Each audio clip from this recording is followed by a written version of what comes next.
नमस्ते दोस्तों, मैं संध्या आप सबों को यूट्यूब चैनल में स्वागत करती हूँ।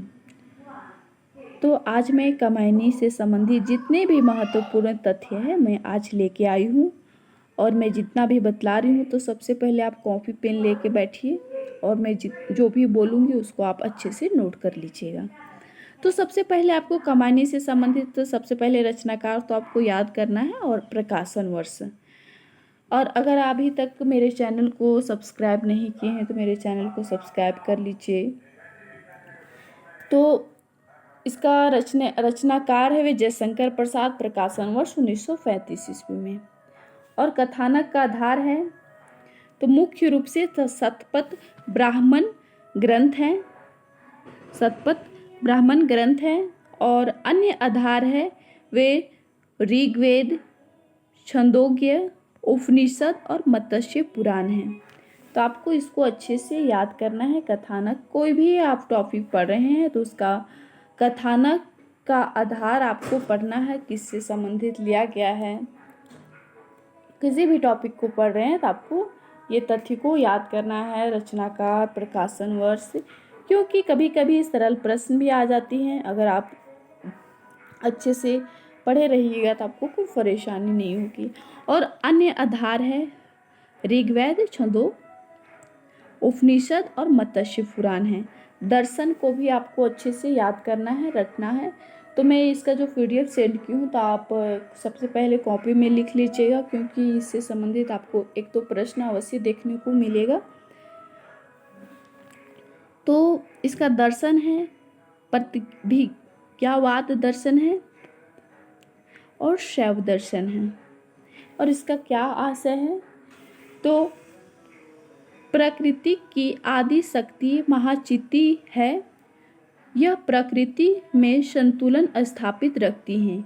यदि कोई प्रकृति के संतुलन को भंग करता है तो महाचिति क्रुद्ध होकर उसका विनाश करती है। तो इससे संबंधित हुआ है कमायनी, प्रकृति से ही संबंधित है। और इसका उद्देश्य क्या है आपको अच्छे से याद करना है। आनंदवाद की स्थापना और समरसतावाद की प्रतिष्ठापना है। उद्देश्य को आपको अच्छे से याद करना है, क्योंकि इससे भी प्रश्न प्रीवियस ईयर में देखने को मिला था। इसका उद्देश्य क्या था तो समरसतावाद यहाँ से आया था प्रश्न, इसलिए मैं बोल रही हूँ कि आपको इसको अच्छे से याद करना है। और सर्ग को तो आपको याद करना है कि कमायनी में कितने सर्ग हैं और सभी सर्ग को सीरियल वाइज आपको याद करना है। तो सबसे पहले चिंता, आशा, श्रद्धा, काम, वासना, लज्जा, कर्म, ईर्षा, ईड़ा, स्वप्न, संघर्ष, निर्वेद, दर्शन, रहस्य, आनंद। तो कुल 15 सर्ग हैं और आपको सीरियल वाइज याद करना है। और इसका मैं ट्रिक भी शायद सेंड की थी, तो अगर आप ट्रिक को अच्छे से पढ़े होंगे तो याद हो भी, बहुत लोगों का याद भी होगा, क्योंकि बोल रहे थे कि ट्रिक मुझे याद हो गया तुरंत। और इसके जो सबसे छोटा है, जो कमायनी का सबसे छोटा चिंता और सबसे बड़ा सर्ग है वे आनंद है, क्योंकि इससे संबंधित भी प्रश्न देखने को मिलता है कि कमायनी का सबसे बड़ा सर्ग कौन सा है। इस तरह से भी प्रश्न बनती हैं, इसलिए आपको अच्छे से याद करना है। और जो कमायनी के नामकरण की जो प्रेरणा है वे रामधारी सिंह दिनकर से मिली है। तो इस तरह से भी प्रश्न बन सकता है कि जो कमायनी के नामकरण की प्रेरणा कहाँ से मिली है तो रामधारी सिंह दिनकर से मिला है। और प्रतीक योजना को आपको अच्छे से याद करना है। जो प्रतीक चिन्ह होते हैं, जो पात्र और प्रतीक चिन्ह को आपको अच्छे से याद करना है। तो मन का, श्रद्धा हृदय का, ईड़ा बुद्धि का और अंकुली किरात है वे आसुरी शक्ति का है। मानव का ही है और कैलाश मानस सरोवर मुक्ति स्थल का है और वृषक धर्म का प्रतीक है। इस तरह से आपको जो 7 प्रतीक चिन्ह है जो उसको आपको अच्छे से याद करना है। और इससे संबंधित जो मुख्य तथ्य हैं, विशेष तथ्य बोल सकते हैं, तो आपको अच्छे से याद करना है। तो कामना नाटक को कमायनी का पूर्व संस्करण पीठिका भी माना जाता है। तो इस तरह से भी आ सकता है। जो कमायनी का पूर्व संस्करण किसको माना जाता है, तो अगर आप पढ़े रहिएगा तभी आप इसका आंसर बतला सकते हैं। इसलिए मैं बोल रही हूँ कि जितने भी विशेष तथ्य हैं उसको आपको अच्छे से याद करना है। अगला है, जो कमायनी से पूर्व जयशंकर प्रसाद एक घुट में भी आनंदवाद है और प्रतिष्ठा कर चुके, आनंदवाद की भी प्रतिष्ठा कर चुके हैं। और अगला जो तथ्य दिया हुआ है, तो कमायनी का जो मुख्य छंद है वे टाटक अर्ध सममात्रिक छंद है। इसमें विषम चरणों में 16-16 और सम चरणों में 14-14 मात्राएं होती हैं। सम चरणों के अंतिम 3 वर्ण गुरु होते हैं। जो सम चरणों में जो अंतिम 3 वर्ण होते हैं वे गुरु होते हैं। तो इससे भी संबंधित आ सकता है कि मुख्य छंद क्या है, तो टाटक छंद है। शायद हमको लगता है कि प्रीवियस ईयर में ये आया था इसी तरह से, या कोई स्टेट में, अदर स्टेट में आया होगा, क्योंकि मैं पढ़ा लग रहा है कि प्रीवियस ईयर में क्वेश्चन आया था। तो आपको इसको याद करना है क्योंकि ये बहुत ही महत्वपूर्ण है। और अगला है, शांत रस की प्रधानता है। कमायनी में शांत रस है। और लज्जा सर्ग को कमायनी का हृदय स्थल किसने कहा है, इस तरह से भी प्रश्न आपको देखने को मिलेगा। तो जितने भी जो कथन हैं उसको आपको अच्छे से याद करना है, क्योंकि VVIA वेरी इंपॉर्टेंट क्वेश्चन है, आपको अच्छे से याद करना है। तो लज्जा सर्ग को कमायनी का हृदय स्थल नामवर सिंह ने कहा है। आनंद सर्ग को कमायनी का हृदय स्थल मुक्ति बोध ने कहा है। लज्जा सर्ग को नामवर सिंह और आनंद सर्ग को मुक्ति बोध ने कमायनी का हृदय स्थल कहा है। आपको अच्छे से याद करना है। मैं बार बार बोल रही हूँ एक ही चीज। कमायनी को पूर्व पीठिका माना जाता है। कमायनी पूर्व पीठिका माना जाता है। और कमायनी के चिंता सर्ग का मुख्य जो अंश है 1928 ईस्वी में सुधा पत्रिका में प्रकाशित हुआ है। तो इससे संबंधित भी प्रश्न आपको देखने को मिलेगा, इसलिए आपको इसको याद करना है अच्छे से। ये जो बिंदु है इसको आपको अच्छे से याद करना है। अगला है, कमायनी के बारे में विशेष कथन है। हिंदी काव्य का ताजमहल है। तो इस तरह से प्रश्न आ सकता है कि हिंदी काव्य का ताजमहल किसको कहा जाता है, तो कमायनी को। किनका कथन है, पंत का, सुमित्रानंदन पंत का कथन है। इस तरह से भी प्रश्न आपको देखने को मिलेगा, इसलिए आपको इसको अच्छे से याद करना है। विश्व का 8वां महाकाव्य किसने कहा है, तो श्याम नारायण पांडे ने कहा है।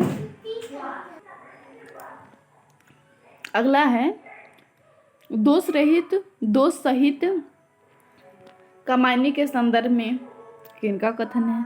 इस तरह से भी प्रश्न बनती है और बनने की चांसेज है, इसलिए आपको अच्छे से याद करना है। तो ये दिनकर का है।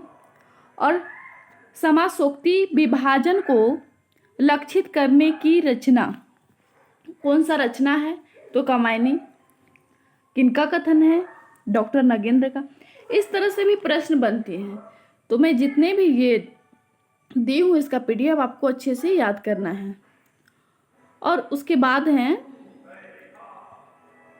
जो आलोचक का कथन है कि कमायनी मानवता का रसात्मक इतिहास एवं नवीन युग का महाकाव्य है। किनका कथन है, डॉक्टर नगेंद्र का। और आचार्य रामचंद्र शुक्ल का कथन है कि जो कमायनी है वे मानवता का रसात्मक इतिहास है। तो लगभग एक ही तरह से लगता है, मतलब सेम लगता है, इसलिए इसमें बहुत छात्र को परेशानी होती है कि रामचंद्र शुक्ल का भी है और नंदुलारे वाजपेयी का है, तो थोड़ा सा सिर्फ शब्दों में अलग है, इसलिए आपको इसको अच्छे से याद करना है कि कमायनी मानवता का रसात्मक इतिहास नंदुलारे वाजपेयी का, और मानवता का रसात्मक इतिहास। और इसमें जो नंदुलारे वाजपेयी का नवीन युग, नवीन इसमें सिर्फ एक्स्ट्रा दिया हुआ है और इसमें सिर्फ रसात्मक इतिहास है। तो आपको अच्छे से याद करना है।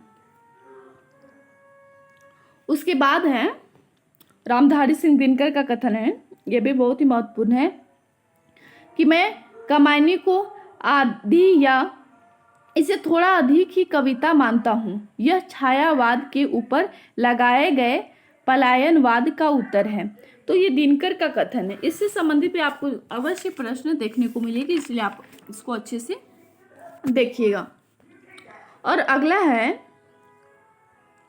कमायनी मानव चेतना के विकास का महाकाव्य है। यह आर्य ग्रंथ है। नगेंद्र का कथन है, कमायनी आधुनिक सभ्यता का प्रतिनिधि महाकाव्य है। यह भी डॉक्टर नगेंद्र का ही कथन है। और कमायनी एक फैंटेसी है, मुक्तिबोध ने कहा है। कमायनी नए युग का प्रतिनिधि काव्य है। नंदुलारे वाजपेयी का कथन है। तो इससे संबंधित जितने भी महत्वपूर्ण प्रश्न बनती है उसको मैं आज लेके आऊँगी मॉक टेस्ट के तौर पर।